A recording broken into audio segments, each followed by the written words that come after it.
मंगल सूत्र प्रकरण 33 केवली ही पूर्ण निर्विकल्प। यद्यपि चौथे गुणस्थान वर्ती अविरत सम्यक दृष्टि को आत्मा की निर्विकल्प अनुभूति होती है, परंतु पूर्ण निर्विकल्प अनुभूति नहीं। पूर्ण निर्विकल्प आत्मानुभूति केवली भगवान को होती है, सम्यक दृष्टि को ही नहीं, मुनि को भी निर्विकल्प आत्मानुभूति के काल में चारित्र मोहनीय कर्म के उदय से विकल्प उत्पन्न होते रहते हैं। काया का परिभ्रमण होने पर भी विकल्प का परिभ्रमण रुक गया होने से केवली भगवान जीवन मुक्त है, जो स्व में स्थित है वही स्वामी है, जिसका नरभव सफल हुआ है वही नारायण है। समस्त केवली स्वामी नारायण है। समस्त स्वामी नारायण भी पर ही है। मैं तो ज्ञायक भाव ही हूं, प्रति समय यह भेद ज्ञान बना रहे। रास्ते पर खड़े व्यक्ति को रास्ते पर खड़े लोग स्पष्ट नहीं दिखते, पर्वत पर स्थित व्यक्ति को रास्ता ही नहीं घाटी भी स्पष्ट दिखाई देती है।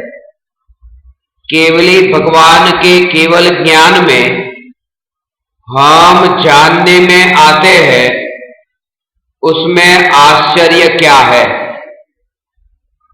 जब प्रवचन में सुनते हो कि मैं भगवान आत्मा हूं, तब यह जागृति रहे कि मैं भगवान आत्मा हूं, यह वाणी मेरा स्वरूप नहीं है। वाणी को जानने का राग रूप विकल्प भी मेरा स्वरूप नहीं है। वाणी को जानने के विकल्प को जानने वाली ज्ञान की पर्याय भी मेरा स्वरूप नहीं है। अरे लोकालोक को जानने वाली केवल ज्ञान की पर्याय भी मेरा स्वरूप नहीं है। मैं तो त्रिकाल परिपूर्ण परमात्मा हूं। अनादि काल से राग और ज्ञान साथ साथ यात्रा कर रहे थे। वितराग होने पर जब राग न रहा, अकेला ज्ञान रहा, तब उस ज्ञान को मात्र केवल ज्ञान कहते हैं। सूक्ष्म दृष्टि से देखें तो वितरागता के कारण सर्वज्ञता प्रकट नहीं होती। वितरागता चारित्र गुण और सर्वज्ञता ज्ञान गुण का शुद्ध परिणमन है। दोनों गुणों का स्वतंत्र परिणमन है। इससे यह स्पष्ट होता है कि जब वितरागता के कारण ज्ञान में ज्ञेय जानने में नहीं आते हैं, तो राग के विकल्प के कारण ज्ञान में ज्ञेय जानने में कैसे आ सकते हैं। राग स्वतंत्र है, ज्ञान स्वतंत्र है, मैं ज्ञान मात्र हूं, मैं मंगल सूत्र हूं। जैसे विकल्प के बिना दीपक से कुर्सी का सहज ही प्रकाशित होती है, ऐसे ही विकल्प के बिना ज्ञान से ज्ञेय सहज ही प्रकाशित होता है।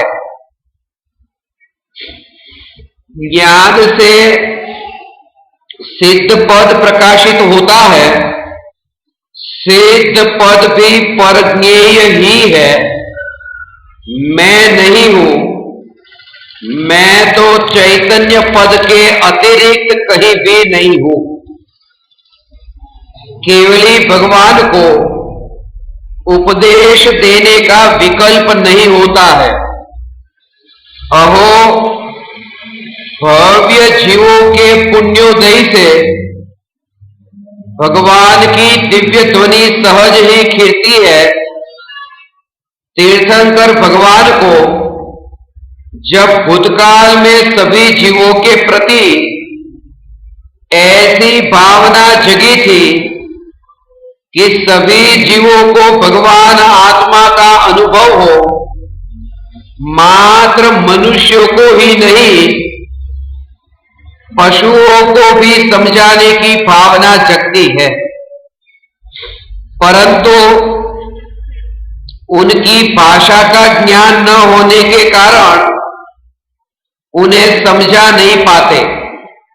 इस भावना से उन्हें तीर्थंकर प्रकृति का बंध होता है। जब तीर्थंकर प्रकृति का उदय आता है, तब पूर्ण निर्विकल्प आत्मानुभूति के काल में भी सहज ही दिव्य ध्वनि छुपती है।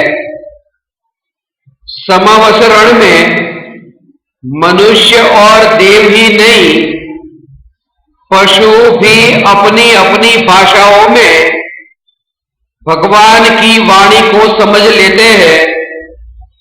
पशु भी इस तत्व को सुने और समझे, ऐसी भूतकाल की भावना यहां बिना विकल्प ही फलित हुई, ऐसा कह सकते हैं।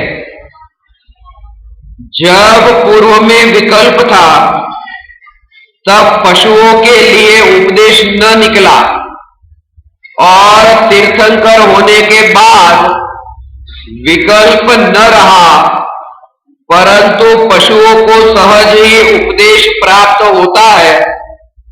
इससे समझ सकते हैं कि विकल्प से कार्य नहीं होता, प्रत्येक द्रव्य का अपनी अपनी योग्यतानुसार ही परिणमन होता है। आज हमें यहां केवली भगवान का साक्षात योग नहीं है, परंतु उनके द्वारा प्रतिपादित प्रणीत धर्म का योग प्राप्त हुआ है। वितराग वाणी का योग मंगल सूत्र की अनुभूति के लिए क्या पर्याप्त नहीं है? महापुण्य के उदय से प्राप्त जिनवाणी का हमें आदर करना चाहिए।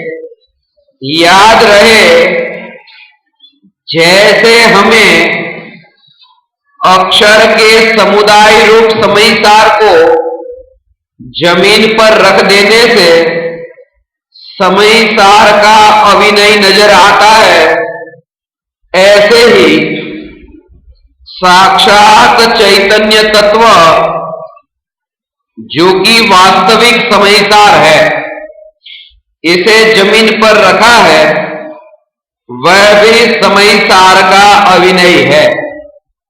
जमीन से उठकर लोक के अग्रभाग पर विराजमान होना ही साक्षात समयसार का विनय है। निश्चय विनयी है।